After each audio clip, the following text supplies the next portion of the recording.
O ito mga chong, rebanse ng UAAP Finals, Lasal versus UP. Magandang adjustment nga ang nagawa nitong si Coach Topex Robinson at mukhang nasunod nga ng mga bata niya yung kanilang game plan. Nakabawi nga sila at naitablan nila ang series na to. Silipin natin yung mga ilang adjustment nila at kung paano nila nasustain yung kalamangan hanggang matapos yung laro. Pero unahin muna natin yung mga key stats ng laban na to. Unahin na natin ang turnover. Nagtapon ng Lasal ng bola ng 14, ng 13 naman dito sa UP. Habang sa rebound naman ay dito nagkaroon ng malaking diferensya. Parang nabaligtad nga ang pangyayari. Dahil sumungkit nga dito ang Lasal ng 58 rebounds. 19 dito ay galing sa offensive. Habang ang UP naman ay merong 46 at 11 offensive. Kung napanood nyo yung video natin ng Game 1, ay makikita nyo talaga kung paano inulit ng Lasal yung ginawa sa kanila ng UP. Kailan kung paano nadali ang UP. Sa second chance point nga, nakapuntos dito ang Lasal ng 16. Habang 4 points naman dito sa UP. Dahil nga yan sa mga offensive rebounds silang mga nakuha. At dito nga sa Game 2 ay bumawi naman ang mga bench player ng Lasal. Dahil umiscore sila ng 47 kontra 24 sa UP. At ito yung isa sa pinakamasakit na nangyari dito sa UP. At naging susi din ng Lasal sa kanilang panalo. Dahil sa wakas, nagpapapasok din ang mga tira sa labas nitong Lasal. Nainalat din sila nung Game 1 sa departamento na to. Dahil kumananga ang Lasal sa 3-point area na 12 out of 38 na meron 31.6%. Habang 2 out of 19 naman sa UP na meron 10.5% na sobrang baba talaga. Okay, first quarter ay makikita natin ang unang adjustment itong Lasal. Dahil di nga kasama sa starting lineup ito si Kikiam. Na mukhang nag-backfire nga din agad dahil nanalasa nga sa ilalim ito si Malik Diop. Gaya dito sa play na to, hindi man lang binaksout ni Policarpio itong si Diop. Sa tangkad ba naman ito talagang susungkitin niya lang yung rebound. At nakapuntos pa nga siya dyan. At di rin agad nila na-check ang pick and roll nito ni Kagulangan at nitong si Diop. Under 6 minutes na yata nung naipasok itong si Kikiam. At eto nga, hustle agad ang binigay niya. Isang magandang putback slam ang ginawa niya dito. Kitang-kita naman na nakatunga nga ang mga UP player. Wala man lang bumax out sa kanya.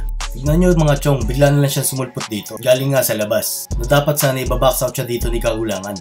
Nakitang-kita naman na nasa bola lang atensyon niya. Na dapat sana ilumingon man lang siya. Itong adjustment na rin itong magandang ginawa ni Topex Robinson. Yung pagbibigay ng matinding ball pressure na halos hindi nila ginawa noong Game 1. At makikita talaga natin sa larong to na nakikipagpalitan na ng muka ang mga player ng Lasal. Dito ngay magandang anticipation nito ni Nelly kaya naagaw niya yung bola. O dito tignan natin kung paano iharas ng Lasal ang mga guards ng UP.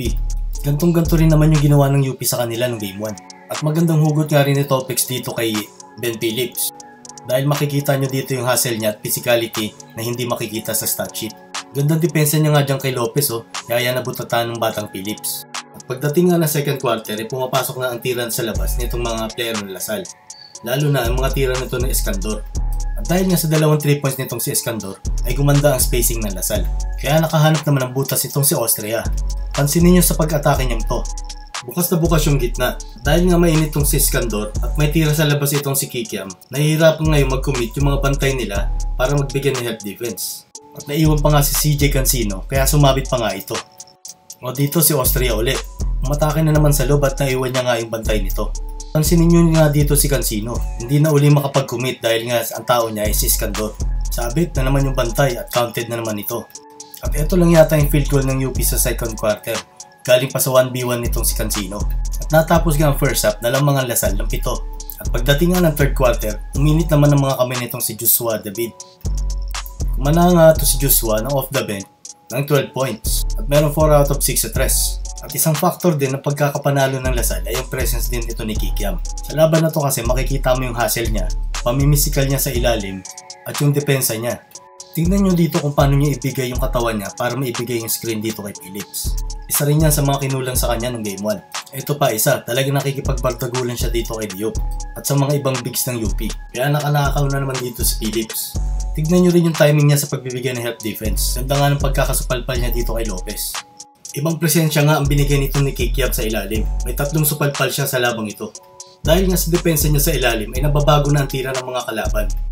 Pero para sa akin, ang nagdala talaga sa Lasal sa laban na to ay itong si Evan Nelly. Pinakita niya talaga na siya ang pinakamatapang na lalaki sa Pilipinas.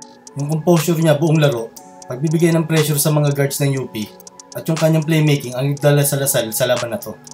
Dito makikita nga natin ang pag-deny niya ng bola dito kay Kagulangan. Gandang anticipation din sa part niya para maagaw niya yung bola. Makikita mo talaga yung determinasyon niya na gusto niya manalo. Magandang agaw niya nga rin dito kay Lopez. Medyo inalat siya sa punto sa larong to dahil meron lang siyang 2 out of 12 sa field goal at napakababang 16.7%. Pero halos latagan niya naman ang kanyang stat sheet dahil nagbigay din ito ng 10 assist. Makikita na nga rin natin yung patience niya sa paghahanap niya ng mga opening sa mga kakampi. Gaya dito, hindi man siya maka-score ay talagang humarap siya ng paraan para ma-involve yung mga kakampi niya. At sumungkit nga rin siya ng 10 rebound. 2 offensive dito, isa na to sa mga nagawa niya na nagresulta sa 3. Sa part ng UP, medyo nawala yung intensity nila bago matapos yung second quarter at nagtuloy-tuloy na nga to hanggang 4th.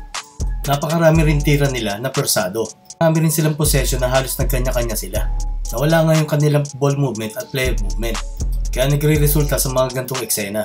Kaabang-abang talaga mga chong ang mangyayari sa Game 3. Patigasan na lang talaga ng dibdib ang mangyayari dito. Makikita talaga kung sino ang mga buong loob. Comment down below na lang mga chong kung ano masasabi niyo sa laban na to. Palike na lang yung video mga chong at pasubscribe na rin sa ating channel.